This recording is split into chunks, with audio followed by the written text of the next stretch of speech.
مع انتشار منصات السوشيال ميديا المختلفة كتير مننا بقى عنده حب الظهور. جميل، ما قلناش حاجة، بس يا ريت بقى النصيحة وانت ماشي كده في حب الظهور يكون في الطريق الموازي رضا ربنا. ليه بقى؟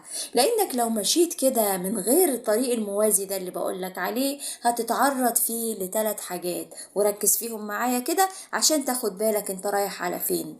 اول حاجة ان انت هيواجهك مشاكل كتير وانت ماشي في الطريق الغلط ده، والمشاكل دي ده عشان ربنا بيحبك وعشان ترجع من الطريق اللي انت فيه، لان ربنا سبحانه وتعالى قال لنا في سورة الانعام: بسم الله الرحمن الرحيم: لقد ارسلنا الى من قبلك فاخذناهم بالبأساء والضراء لعلهم يتضرعون. صدق الله العظيم.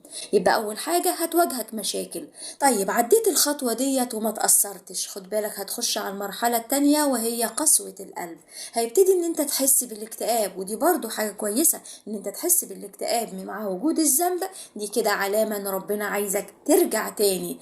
مع قسوة القلب ديت خد بالك ان انت هتبتدي تستهيف الذنب اللي انت بتعمله. مش هيبقى زي الاول ان انت تكون متضايق منه جامد، لا، المرة دي هيبقى فيه ضيق ولكن انت مستصغر الذنب. ربنا سبحانه وتعالى قال لنا: بسم الله الرحمن الرحيم: فلولا إذ جاءهم بأسنا تضرعوا ولكن قست قلوبهم وزين لهم الشيطان ما كانوا يعملون. صدق الله العظيم. طيب عدينا المرحلة الأولى وهي مرحلة الصعاب والمشاكل، وعدينا المرحلة التانية وهي إن احنا استصغرنا الذنب وبدأ قلبنا يقسى وبرضه ما تأثرناش. خد بالك هتخش على المرحلة الأخيرة وهي إن ربنا خلاص هيسيبك كده ويفتح عليك الدنيا بكل حلاوتها. ليه؟ لأنك في النهاية مش هيكون ليك غير الدنيا، هيسيبك فيها وبعد كده يخزك أخذ عزيز مقتدر. ربنا سبحانه وتعالى قال لنا: بسم الله الرحمن الرحيم: فلما نسوا ما ذكروا به فتحنا عليهم أبواب كل شيء حتى إذا فرحوا بما أوتوا أخذناهم بغتة فإذا هم مبلسون. صدق الله العظيم. مبلسون يعني مكتئبون، يعني يائسون من رحمة ربنا سبحانه وتعالى.